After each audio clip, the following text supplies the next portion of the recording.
আরে আসো আসো, আজকে আমি নতুন বাইকের দোকান দিয়েছি। সুজুকি R15 সবকিছু পাবে এখানে। আরে ভাই, স্পাইডারম্যান নতুন দোকান দিয়েছিস, আমি এই R15 গাড়িটা কিনবো। আরে আরমান ভাই, তুমি যে টাকা এনেছো সেই টাকা দিয়ে তো এই গোল্ডেন মডিফাই গাড়িটাই পাবে। আরে স্পাইডারম্যান, এই গাড়িটা তো অনেক সুন্দর, এই গাড়িটা তো অনেক স্পিডে চলে। আরে ভাই, স্পাইডারম্যান তো নতুন দোকান দিয়েছে, সুযোগ বুঝে একটা গাড়ি চুরি করে পালাবো। আরে স্পাইডারম্যান, এই দেখ আমি টাকা নিয়ে এসেছি, আমি এই R15 গাড়িটা কিনবো। আরে হাল, তুই যে টাকা দিয়েছিস সেই টাকা দিয়ে তো শুধু এই গোল্ডেন গাড়িটাই কিনতে পারবি।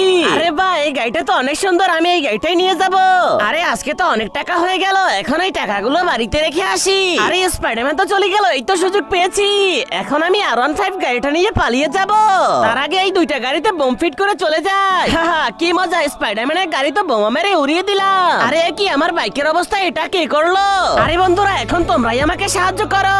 এই ছবিটা সুন্দর মনে হলে তোমার সুন্দর হাত দিয়ে ভিডিওটিকে লাইক দিয়ে চ্যানেলটিকে সাবস্ক্রাইব করে দাও আর কমেন্ট বক্সে তোমার দেশের নামটি লিখে যাও। আরে এটা নিশ্চয়ই ভেনমের কাজ, তাড়াতাড়ি ভেনমকে ধরে নিয়ে আসি। আরে এই তো ভেনমকে পেয়ে গেছি। আরে ভেনম, আমার গাড়ি তোর কাছে কিভাবে আসলো? আরে স্পাইডারম্যান, এই গাড়িটা তো আমার, এটা আমি দুবাই থেকে কিনে এনেছি। আরে শালা চোর, তোর এত বড় সাহস, তুই আমার গাড়ি চুরি করে এখন মিথ্যা কথা বলতেছিস?